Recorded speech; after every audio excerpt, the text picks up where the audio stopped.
So every year there is a TV that hits that price point that you go, maybe I should buy this. Well, we're trying to find out if this is the best $500 TV to pick up. Let's check it out.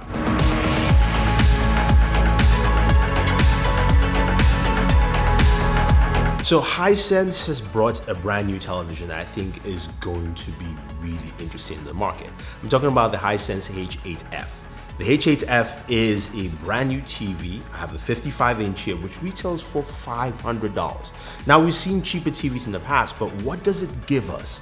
Is this worth my time? Can I watch my movies on there? Can I game effectively? We know how those refresh rates are. But this is a TV that truly hits a whole new dimension. Now, the H8F is a really thin and light TV. Aesthetically, it looks really nice, very simple, and also similar to a lot of Hisense TV designs. Now, it comes with 4 HDMI ports at the back, and all of them support 4K 60. So if you have anything that pushes that, like your Xbox One X, or of course, Blu-rays or 4K Blu-rays, it will actually do that for you. One of the ports supports ARC, so of course you can connect your speakers, something like your Sonos Beam, and get, of course, full functionality through it.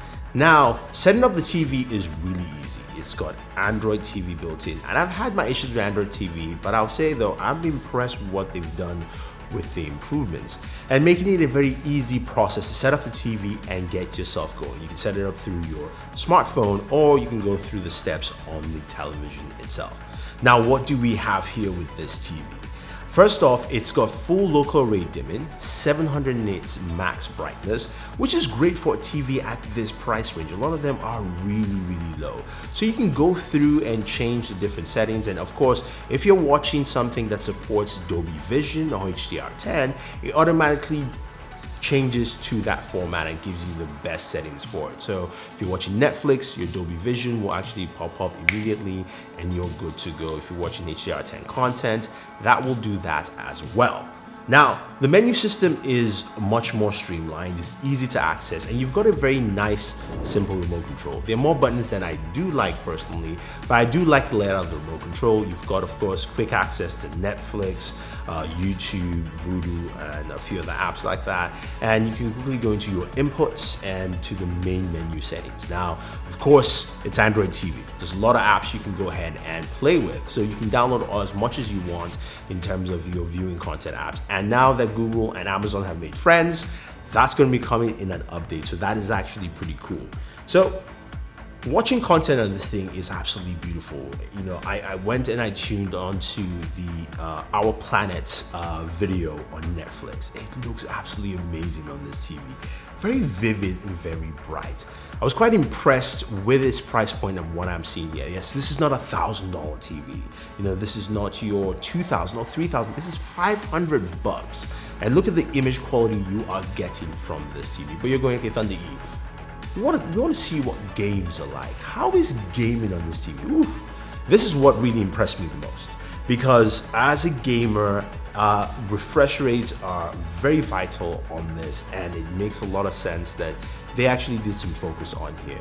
Of course, Mortal Kombat 11 is out, MK11, so went ahead and did some of that gameplay on there, and you can see it runs really smooth, especially in a fighting game where your mechanics and your timing is really necessary. This works out well. Even your fighting games, you know, I played a little bit of Apex, I died quite quickly. I played some Titanfall as well, and you can see how well it looks and features on this TV. Plus, games like Forza 7, again, you need some high refresh rate for that. It's a driving game, response time, all those things. It looks absolutely vivid. Doesn't matter what angle. Viewing angles are also much better on this TV. So you can see the different angles that we're looking at with the TV. We get very nice visuals from what you see right here. And I think they've done a really good job on this. Now, some of the things that I wish they would improve though is that it, you know, when you set up the TV, it goes into this energy saver mode, which is great. The problem is, you know, once you finish, when you switch to a different mode, say maybe theater or game, and you switch out of that, it reverts back to the energy saver mode, which basically dims down, the local dim zone, so it's at its dimmest possible, which I personally do not like. Yes, it saves on your electricity bill, it saves a lot of things, but I wish at least Android TV was more capable of going and detecting, oh, I'm watching this, I'm watching that, I'll automatically change to that. So hopefully that comes into play.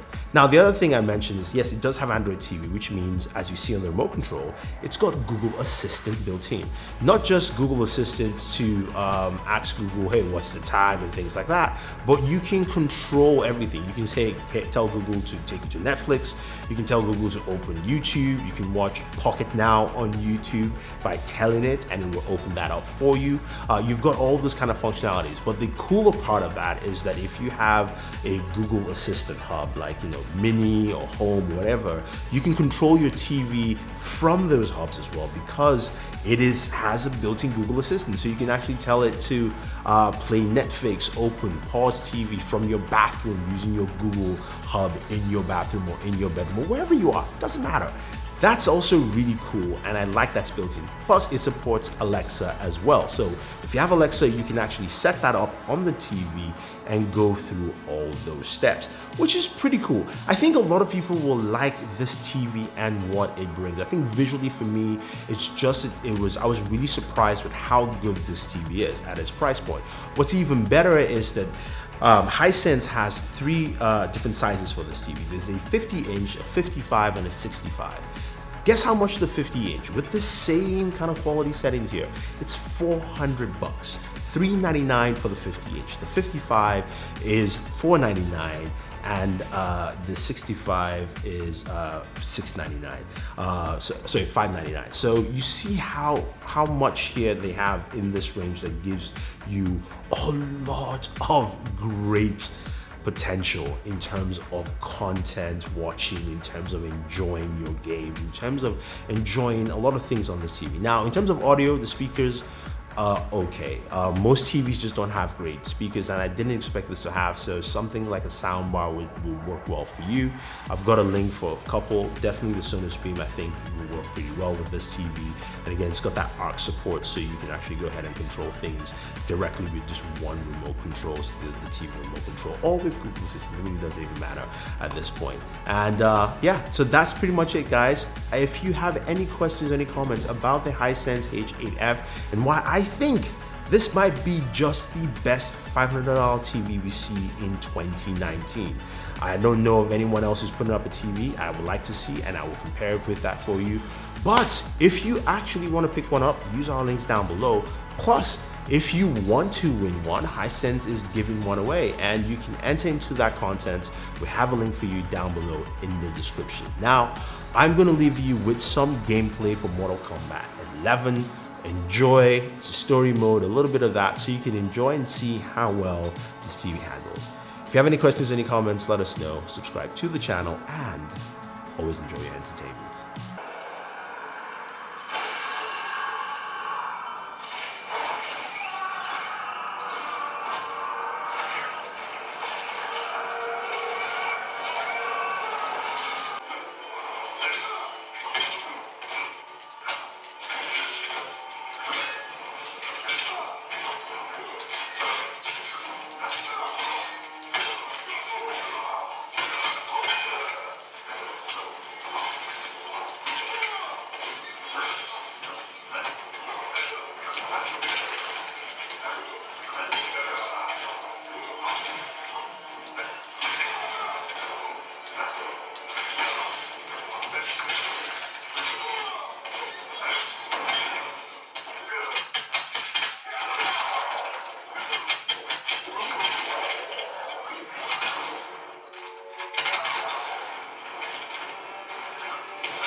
Sub-Zero wins.